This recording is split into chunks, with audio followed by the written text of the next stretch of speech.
नमस्कार. मी अजित अर्जुन पवार, सचिव महाराष्ट्र प्रदेश युवक काँग्रेस.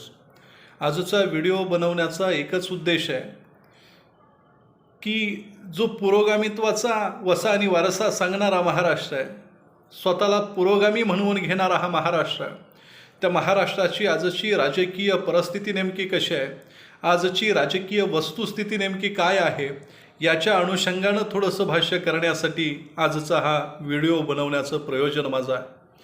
मित्रांनो, आज आपण म्हणतो की महाराष्ट्र पुरोगामी आहे.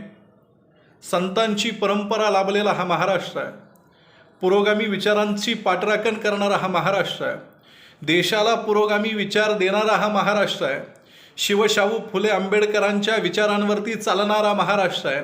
आणि या महाराष्ट्रानं अनेक नवरत्न घडवली आणि त्यांच्या माध्यमातून या महाराष्ट्रानं देशाचं देखील नेतृत्व वेळोवेळी गरज पडेल त्यावेळी केलेलं आहे. मग या महाराष्ट्राची आजची राजकीय परिस्थिती कशी आहे, कशा पद्धतीनं राजकीय नेतृत्व आज महाराष्ट्राचे आहे, कशा पद्धतीनं राजकीय पक्ष सामान्य माणसांसाठी सामान्य माणसांबरोबर वागत आहेत, एकमेकांबरोबर एवढ्या द्वेषापर्यंत हे राजकारण आलंय, वैयक्तिक द्वेषापर्यंत राजकारण पसरलं आहे. वैचारिक मतभेद असावेत परंतु मनभेद नसावेत. आणि महाराष्ट्राच्या राजकीय इतिहासाकडे पाहिलं की टोकाचा विरोध एकमेकावरती झालेला आहे. यशवंतराव चव्हाण साहेबांचं नाव या महाराष्ट्रामध्ये घेतलं जातं. या यशवंतराव चव्हाण साहेबांच्यावरती मुख्यमंत्री असताना, संरक्षण मंत्री असताना अनेक टीका झाल्या, पराकोटीच्या टीका झाल्या, परंतु विचाराला विचारातून उत्तर देण्याची परंपरा ही महाराष्ट्राची आहे.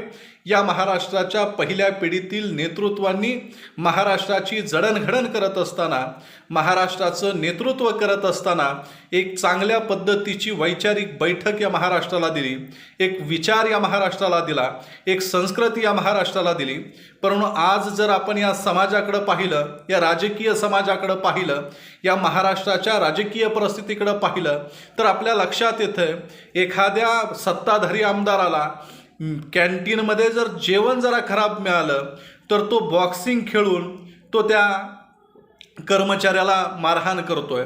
त्याचबरोबर आमदार या विधान भवनामध्ये भांडणं करतायत, एकमेकाच्या अंगावरती हाणामारी करण्यापर्यंत आमदार पोहोचत आहे.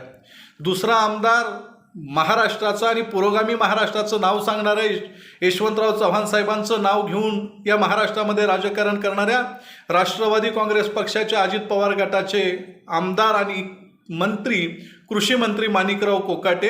हे माणिकराव कोकाटे ज्यावेळी विधान भवनामध्ये, ज्याला आपण लोकशाहीचं मंदिर म्हणतो, त्या विधान भवनामध्ये विधानसभेमध्ये उपस्थित असताना भाषणं चालू आहेत, चर्चा चालू आहेत, महत्त्वाच्या मुद्द्यांवरती चर्चा चालू आहेत आणि त्या विधानसभेमध्ये माणिकराव कोकाटे जंगली रमी खेळत आहेत.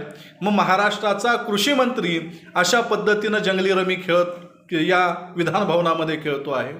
त्याचबरोबर याच पक्षाच्या काल एका प्रवक्त्यानं, सूरज चव्हाण म्हणून एक प्रवक्ता या पक्षाचा, आणि त्याच पक्षाच्या प्रवक्त्यानं छावा संघटनेचे काही कार्यकर्ते सुनील तटकरे यांना प्रश्न विचारण्यासाठी, जाब विचारण्यासाठी आले. वैधानिक संवैधानिक मार्गाने ते प्रश्न विचारत होते की आज कृषी मंत्री अशा पद्धतीनं जंगली रमी खेळतात, कोणत्याही पद्धतीचं गांभीर्य आज कृषी मंत्र्यांना नाही, शेतकऱ्याच्या ओला दुष्काळ जाहीर करा म्हणून विरोधी पक्ष सांगतो आहे. अशी परिस्थिती या शेतकऱ्यावरती असताना कृषी मंत्री नवनवीन वेगवेगळ्या पद्धतीचे विधानं करतायत आणि शेतकऱ्याचा अपमान करण्याचा सातत्यानं प्रयत्न करत असताना काल देखील या माध्यमातून विधान भवनामध्ये, विधानसभेमध्ये महत्त्वाचं कामकाज चालू असताना जंगली रमी खेळत आहे. जंगली रमी खेळण्याला आम्हाला आमचं दुमत नाही, पण त्याचा काळ, वेळ आणि ठिकाण याचं भान या कृषी मंत्र्याला असलं पाहिजे. महाराष्ट्राच्या राजकारणामध्ये एक सुसंस्कृत महाराष्ट्र म्हणतो, यशवंतराव चव्हाण साहेबांचं नाव आपण घेतो, त्यांच्या विचारानं चाललो आहोत आपण म्हणतो. मग हा यशवंतराव चव्हाण साहेबांचा विचार आहे का? हा पुरोगामी महाराष्ट्राचा इतिहास आहे का? आणि हे महाराष्ट्रावरती संस्कार आहेत का? याचा कुठंतरी गांभीर्यानं या सत्ताधाऱ्यांनी विचार केला पाहिजे. आज प्रचंड पाशवी बहुमत तुमच्याकडे आहे, परंतु जनता तुम्हाला सत्तेवरती बसवतेही. काही काळ तुम्ही जनतेला गंडवून सत्तेवरती येऊ शकता, काही काळ फसवून या सत्तेवरती येऊ शकता, परंतु जर तुम्हाला कायमस्वरूपी सत्ता करायची असेल, सत्तेवरती राहायचं असेल, तर जनसामान्यांच्या प्रश्नांना, समस्यांना, अडीअडचणींना तुम्हाला उभं राहावं लागेल आणि सत्ताधारी म्हणून तुम्हाला या जनतेच्या ज्या समस्या असतील, ज्या अडीअडचणी असतील, त्या अडीअडचणी आणि समस्यांवरती मात करण्यासाठी जनतेबरोबर उभा राहावं लागेल. फक्त पुरोगामी महाराष्ट्राचं नाव घ्यायचं आणि प्रतिगाम्याप्रमाणे या जनतेबद्दलचं वागणं तुमचं दिसतंय. त्यामुळं सातत्यानं या सत्ताधारी बाकावरच्या आमदारांच्या माध्यमातून सत्तेची मस्ती, सत्तेचा माज यांच्या डोक्यामध्ये गेलेली आहे का, यांच्या डोक्यामध्ये या सत्तेची हवा गेलेली आहे का, हे सातत्यानं या माध्यमातून दर्शवत आहे. त्यांच्या कृतीच्या माध्यमातून, त्यांच्या वक्तव्याच्या माध्यमातून सातत्यानं हे दर्शवलं जात आहे. महाराष्ट्राची जनता साधीभोळी आहे, महाराष्ट्राचा शेतकरी साधाभोळा आहे, महाराष्ट्राचा शेतकरी डोक्यावरती घेऊ सुद्धा शकतो, परंतु वेळ आली तर पायाखालीही घ्यायला महाराष्ट्राचा शेतकरी कुठंही कमी पडणार नाही. त्यामुळं सत्ताधाऱ्यांना हात जोडून एक कळकळीची विनंती आहे, महाराष्ट्राचं एवढं पाशवी बहुमत कोणत्या पद्धतीनं तुम्ही मिळवलं, हे तुम्ही कशा पद्धतीनं तुम्ही सत्तेवर आला, हे सगळ्या महाराष्ट्राला आणि जगाला माहिती आहे. परंतु मिळालेली सत्ता समाज हितासाठी, समाज उपयोगासाठी वापरली तर पुन्हा सत्तेवरती बसण्याचा नैतिक अधिकार राहील. अन्यथा हीच सामान्य जनता, हाच सामान्य शेतकरी या महाराष्ट्राचा तुम्हाला पायाखाली घेतल्याशिवाय राहणार नाही. त्यामुळं अजून वेळ आहे, वेळ गेलेली नाही.